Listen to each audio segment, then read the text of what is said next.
सुबह के 7 बजे थे। दिल्ली स्टेशन पर हलचल शुरू हो चुकी थी। लोग अपने अपने गंतव्य की ओर निकलने की तैयारी में थे। प्लेटफार्म नंबर 3 पर खड़ी थी पुरानी दिल्ली से चलने वाली बिहार संपर्क क्रांति एक्सप्रेस। यह ट्रेन सिर्फ लोहे की पटरियों पर दौड़ता वाहन नहीं थी, बल्कि उसमें सवार हर मुसाफिर की अपनी एक अलग कहानी थी। डिब्बा नंबर S5 में बैठे थे रमेश, एक मजदूर जो हर महीने दिल्ली से पटना जाता था अपने परिवार से मिलने। उसके हाथ में एक पोटली थी जिसमें उसकी बीवी के लिए साड़ी और बेटे के लिए टॉफियां थीं। उसके पास ज्यादा पैसे नहीं थे, लेकिन चेहरे पर उम्मीद की चमक थी। उसी डिब्बे में बैठी थी कविता, एक कॉलेज छात्रा जो अपने दादी के गांव जा रही थी गर्मी की छुट्टियां बिताने। उसके पास किताबों का एक बैग था और आंखों में नए अनुभवों की चमक।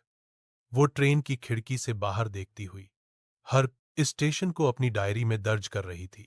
कुछ सीट दूर बैठे थे रईस अहमद, एक बुजुर्ग जो 40 साल रेलवे में नौकरी करने के बाद अब रिटायर हो चुके थे। यह सफर उनके लिए केवल एक यात्रा नहीं थी, बल्कि पुरानी यादों की ताजगी थी। वह हर स्टेशन को देखकर मुस्कुरा रहे थे, जैसे किसी पुराने दोस्त को देख रहे हों। ट्रेन अपने रास्ते पर थी।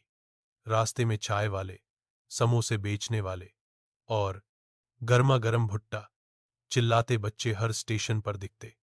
ट्रेन सिर्फ एक साधन नहीं थी, वह एक चलती फिरती दुनिया थी जिसमें हर बोगी एक अलग किस्सा कहती। रात होते होते लोग धीरे धीरे सोने लगे। कुछ थककर सो गए, कुछ धीरे धीरे बातें करते हुए। किसी ने किसी से पहली बार मुलाकात की थी, लेकिन कुछ घंटों में अजनबी से दोस्त बन चुके थे। भारतीय रेलवे की यही खासियत है, यह दूरी नहीं, दिल जोड़ती है। अगली सुबह जब ट्रेन पटना पहुंची तो रमेश की आंखों में चमक थी। वह अपने बेटे को गले लगाने वाला था। कविता अपनी दादी के गले लग गई और रईस साहब ने आखिरी बार ट्रेन की ओर देखा, जैसे पुराने दिनों को विदा कर रहे हों। भारतीय रेल सिर्फ एक यात्रा नहीं है, यह एक अनुभव है, लोगों को जोड़ने वाली, कहानियों को ढोने वाली और जिंदगी की रफ्तार में साथ चलने वाली।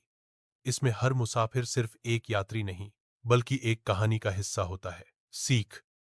भारतीय रेल हमारे देश की विविधता, भावनाओं और संबंधों की प्रतीक है, जहां हर सीट पर एक नई कहानी बैठी होती है।